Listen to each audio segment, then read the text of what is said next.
Fala galera, beleza? Meu nome é Pedro Lucas, eu sou graduando em Engenharia de Controle e Automação na Universidade Federal de Ouro Preto e eu estou aqui para falar com vocês um pouquinho sobre o efeito fotoelétrico. Então vamos lá. Antes de mais nada, eu gostaria de justificar aqui para vocês porque a tela do meu computador está aqui na minha frente, então nem sempre eu vou olhar para a câmera. Mas enfim, quem descobriu, né, o efeito fotoelétrico? Ele foi descoberto por Hertz durante seus estudos de ondas eletromagnéticas, que ele percebeu produções de faíscas em placas metálicas quando ele incidia luz ultravioleta na placa.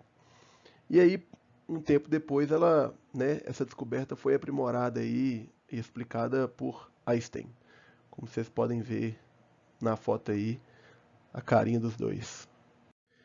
Então aí de cara a gente já, nessa teoria, já encontrou uma controvérsia naquela época, porque até então eles acreditavam que um corpo iluminado por uma fonte de luz, ele deveria absorver toda essa energia que ele recebia, né?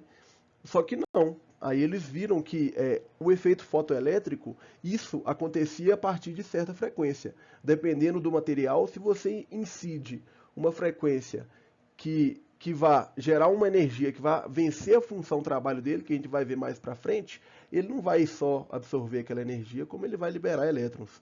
Então aí já chegou num bafafá danado aí esse efeito fotoelétrico na época, a galera foi a loucura, né? Mas vamos ver aí mais para frente, vocês vão entender. Aí a gente chega agora num outro nome desse esse rapaz aí com um corte de cabelo deveras interessante, né? Imagino que na época era uma grande tendência, mas como que Einstein ele criou, né? Ele descobriu o efeito fotoelétrico, não só com as ideias do Hertz, mas ele generalizou também os argumentos matemáticos de Max Planck, né? Ou Planck, que ele dizia, né? Na teoria que a radiação térmica ela é quantizada e também que a luz é formada por pacotes de energia, que hoje a gente já caracteriza como fótons, né? A gente batizou como fótons. Então, agora vamos deixar a parte da história de lado um pouco, né, que a gente já viu, e vamos entender o que é, né? Como diz o filósofo brasileiro, Clóvis de Barros, ele fala o seguinte, né? O cara descobriu, velho, ele descobriu, a gente só tem que entender. Então vamos entender, né? É o mínimo que a gente tem que fazer. Então, como funciona? Basicamente, o efeito fotoelétrico ele acontece quando os fótons ele incidem sobre o material e assim, dessa forma, eles apresentam uma energia capaz de arrancar os elétrons daquele material.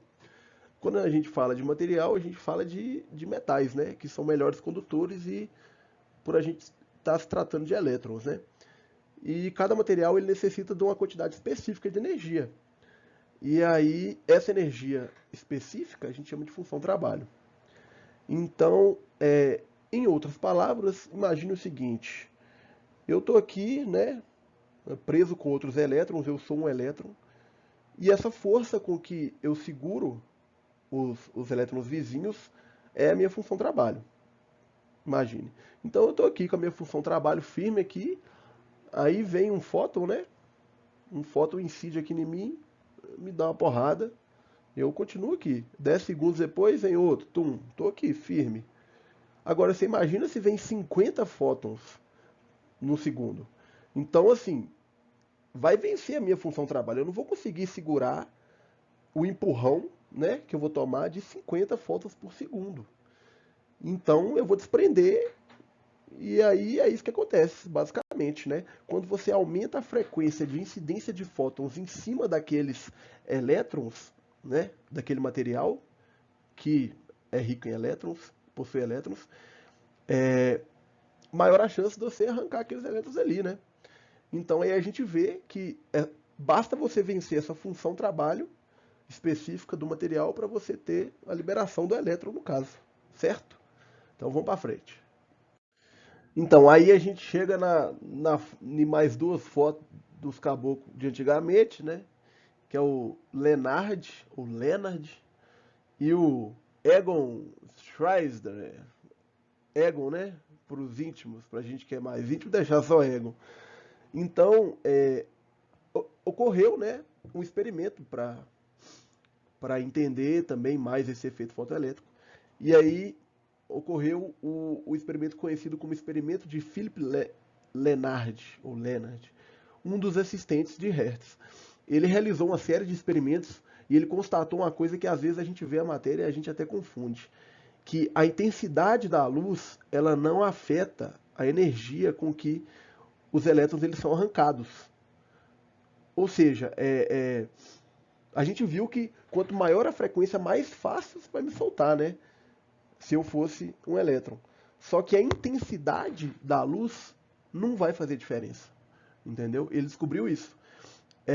E a gente vai ver mais pra frente aí o esquemático do experimento. E pouco tempo depois, o Egon, né? Ele conseguiu provar também que a energia cinética dos elétrons ejetados ela era diretamente proporcional à frequência da luz que iluminava as placas. Basicamente, foi isso aí que esses dois caboclos aí descobriram para nós. Então, o experimento ele consiste nesse esquemático aí, no qual a placa de metal emissora ela era iluminada por uma luz monocromática, a de metal coletora servia para absorver os elétrons e o amperímetro ele era ligado em série com as placas para detectar, né, a absorção de elétrons pela placa coletora. A bateria ela foi usada também para criar um campo elétrico entre as placas e aí poder frear os elétrons ajustando a tensão, que essa tensão ela seria o valor da energia cinética de cada elétron injetado. E aí a gente chega no assunto de alguns pontos importantes, né, dessa matéria, para quebrar qualquer dúvida que venha acontecer e geralmente vem, né? A energia cinética dos fotoelétrons ela aumenta com a frequência luminosa. A corrente elétrica ela permanece constante com o aumento da frequência da luz. A corrente elétrica aumenta com a amplitude da luz e a energia cinética dos fotoelétrons, que é os elétrons arrancados, permanecem constante com o aumento da amplitude da luz. Como a gente pode ver aqui em cima de mim aqui, ó, lá, à medida que você vai diminuindo o comprimento de onda, ou seja, aumentando a frequência, você vai chegar num ponto na placa que está sendo usada nesse material que você vai vencer a função trabalho. Porque a gente vai ver a fórmula agora, a energia está diretamente ligada com a função trabalho. Então aí a gente pode ver a movimentação de elétrons ocorrendo aí a partir de certo comprimento de onda. Beleza? Aí agora a gente chega no vamos ver, né, que a gente gosta tanto, que a fórmula pronta já é mastigada para nós. Então, basicamente a gente tem as duas principais fórmulas, né? A primeira, ela fala em relação à energia contida num fóton, que é o E igual a HF. H é a constante lá do Max Planck, lá do cabelo bonito, né? Que ela equivale a 4 vezes 10 a menos 15 electrovolts, vezes o F, que eu falei tantas vezes, né? Que está intimamente ligada aí à energia do fóton. E a outra fórmula que a gente tem é a da energia que é transferida para o elétron, né? Em energia cinética. Que é o quê? E é igual a HF, que é a energia do fóton, menos o trabalho para arrancar o elétron dali. E faz sentido, né? Se você parar para pensar.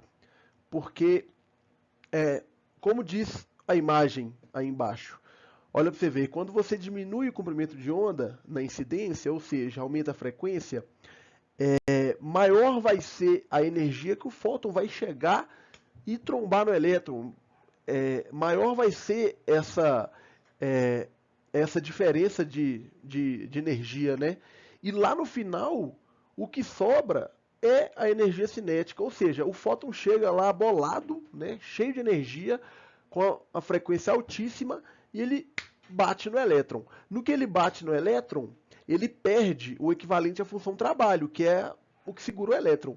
E aí ele perde aquela quantidade, mas ele tem mais sobrando. E esse mais que sobra é igual à energia cinética que o elétron vai sair dali.